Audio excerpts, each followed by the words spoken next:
अयान से फोन पर बात करने के बाद शिवांश खुद से हर तरीके से प्लान करके रखा है। आखिरकार आराध्या को अपने पास कैसे बुलाना है और उस रूपा को भी कैसे हैंडल करना है, बहुत अच्छी तरीके से जानता हूँ। Just wait and watch. आज हम दोनों की पहली मुलाकात होने वाली है, तो देखते हैं हमारी पहली मुलाकात का तुम्हारा कैसा रिएक्शन होगा। क्योंकि अपने अतीत को अपने सामने एक बार फिर देखने के लिए तुम तैयार हो। अब यह पहले वाला शिवांश नहीं रहा, यह बदल गया है। हर तरीके से हर खेल को खेलना वह अच्छे से जानता है और अब तो मैं खेल का मजा हुआ खिलाड़ी हूँ। इस बार तो तुम्हारी हार पक्की है और इस तरीके से तुम्हें पता भी नहीं। वहीं दूसरी तरफ आराध्या ऑफिस पहुंचती है। ऑफिस में उसके साथ सबके बिहेव बहुत ही अच्छा भी था और सब लोग वहां के बहुत अच्छे थे। कुछ लोग उसे पसंद भी करते हैं। पराग मल्होत्रा शायद 45 की उम्र में होंगे और अपनी कंपनी छोटी थी, पर उसे बहुत ही अच्छी तरीके से संभाल रहे थे और बहुत ही अच्छा प्रॉफिट वो कमा रही थी। मार्केट में उनकी शेयर्स वैल्यू भी बहुत अच्छी थी और उनकी इज्जत भी बहुत थी। उनके काम को सराहा जाता था और यही उनके लिए बहुत बड़ी बात थी। आराध्या सबको गुड मॉर्निंग विश करती है और सीधा अपने केबिन की तरफ बढ़ जाती है। केबिन पर अपनी फाइल्स वगैरह सब कुछ देखती है। अपना रूटीन आज ऑफिस में कैसे फॉलो करना है, वह सब चीजें भी देखी रही होती है।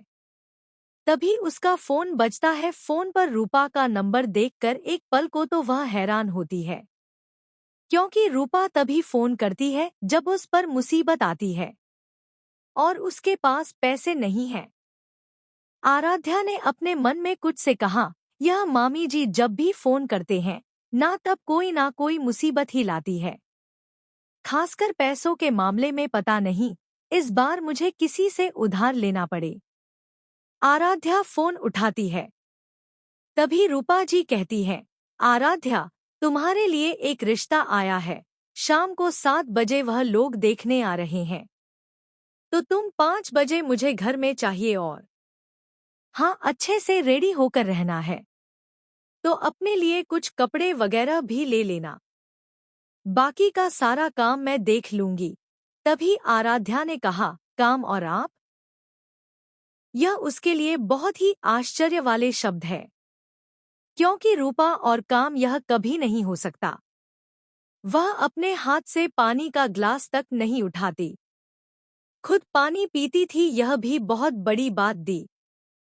तो उसके लिए यह बात कि वह काम करेगी, यह बहुत ही शॉकिंग बात थी। तभी रूपा ने कहा, हाँ काम मैं देख लूंगी, बस तुम अपने लिए कपड़े जो भी शॉपिंग करनी है तुम कर लेना और घर आकर अच्छे से रेडी होकर बस तुम्हें बैठना है।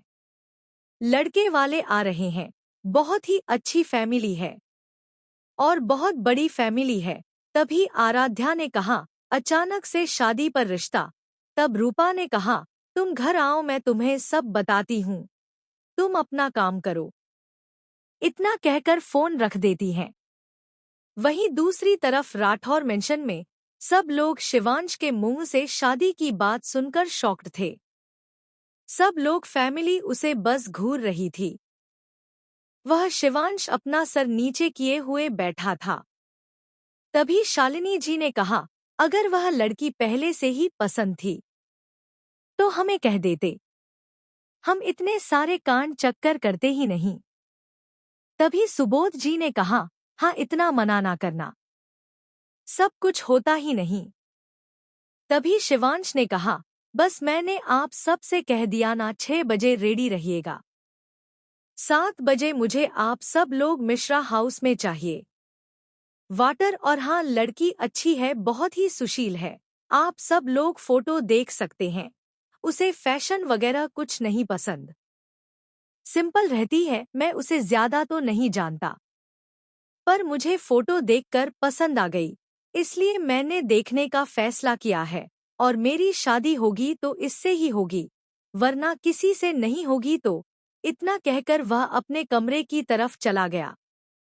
फोटो देखकर शालिनी जी बहुत अच्छी है, दिखने में भी काफी सुंदर है और लोग भी सुशील और मासूम लग रही है। बस इस खड़ूस को संभाल ले। तभी सुबोध जी ने कहा, हाँ जब देखो तब सब पर आर्डर ही चलाता रहता है। पता नहीं यह सब कुछ उसमें कहाँ से आए, क्योंकि मुझ में और मेरे पापा में तो यह सब कुछ बिल्कुल भी नहीं है। तभी वीरेंद्र जी ने कहा, हाँ भाई यही है जिससे हम सब डरते हैं। वरना? सभी निर्मला जी ने हंसते हुए कहा, वरना वीरेंद्र सिंह राठौर।